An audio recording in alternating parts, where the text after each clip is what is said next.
Hey everyone, I hope all of you are doing great. So in this lesson we are going to learn about Ansible switches. So when we are executing Ansible playbook, there are certain switches which we can also pass at the time of execution. And again, each of these switches have different purpose. So we are going to learn that in detail in this lesson. So first of all, I'm going to create a playbook and let's name it switches demo.yml. And here we are going to create a task which is called create a user, and for that one we are going to use the module which is called user module. And under user module we are going to specify the name of the user.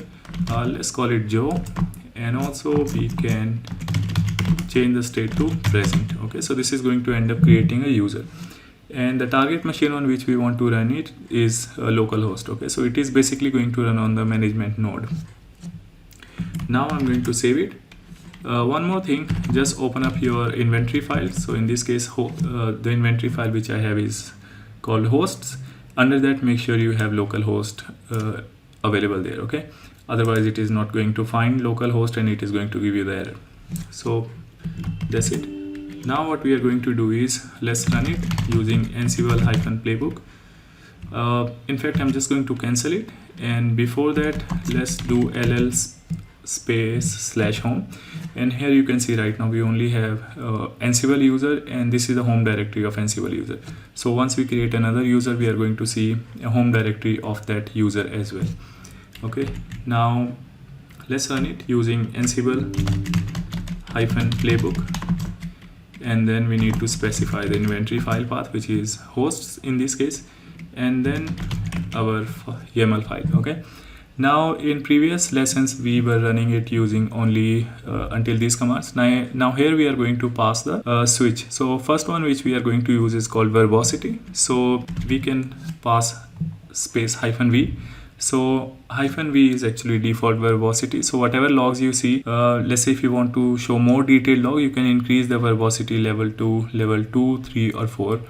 Okay, so in that case, if you want to increase the level to 2, you just need to enter -v NV. Basically enter V 2 times to increase the verbosity level to 2. If you want to get more detail, just change it to 3 and 4 and so on. Okay, so in this case, let's run it by entering verbosity level of 2.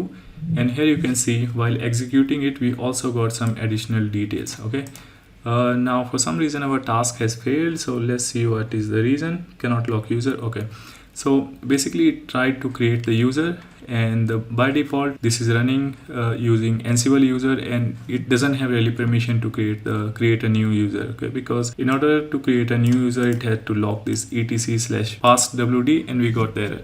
It means we need to also give permission to elevate. Okay, so we are just going to add become to yes. Okay, and then save it. Let's clear the screen once.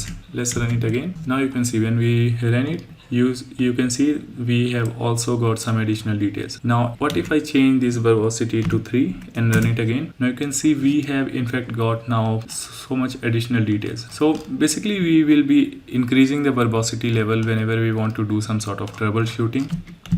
Let me clear the screen and change it to in fact 4.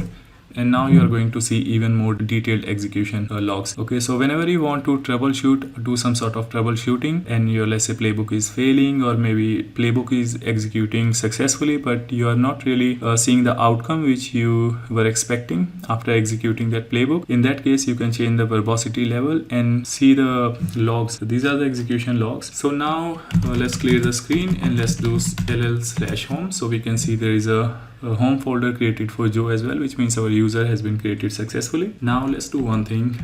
Let's go back to the playbook which we created, and we are going to add one more task. Okay,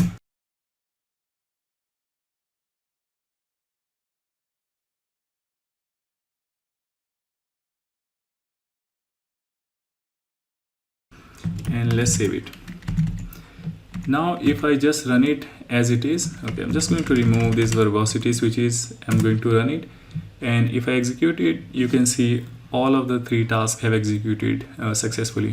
Okay, but now what if I wanted to execute only certain tasks out of these 3 tasks which are available? Okay, and I also want to execute it interactively. So in that case, what I can do is I can pass --step switch. Now if I execute it, it is basically going to ask for each of the tasks that whether I want to execute it or not. So here you can see it is asking whether I want to execute or perform this task, which is task name is create a user, whether I want to perform it or no. Okay, if I just select N, hit enter, it just skipped the task. Okay, it didn't perform the task of creating the user, it just moved to the next task. And again it is asking, do I want to perform this task? I'm just going to say no. I move to third task. Now here I want to say yes, and third task is going to get executed. Okay, so let's say if you have a playbook where you have almost 10 tasks and you want to kind of run only a few tasks interactively, then you can do that using -- step switch.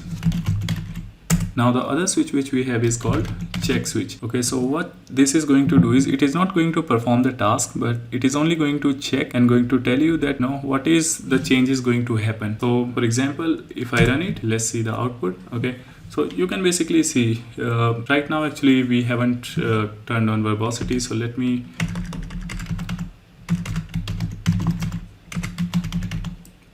just increase the verbosity as well. Okay, so now in this case we didn't really have anything new to be done, so that's why we don't really see much difference. So let me do one thing, let me clear the screen and let me change it to Joe1. Okay, so basically now we are trying to create a new user, and I think I'm going to get rid of these additional tasks and I'm going to save it.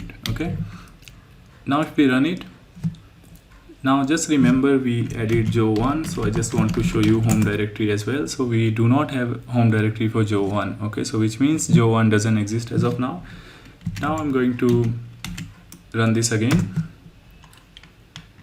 and now you can see, okay, so basically it has not executed the task. It is just checking it and letting us know that if I run it, basically there is one change going to happen in the system, in the target system, where this task is going to get executed.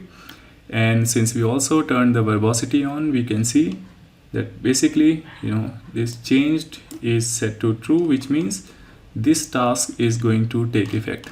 Okay, but if I let me clear the screen, if I do ll/home, you can see user Joe1 has not been created yet. Okay, so it is just telling you what are the changes going to happen if you run this task, but it is not really running the task.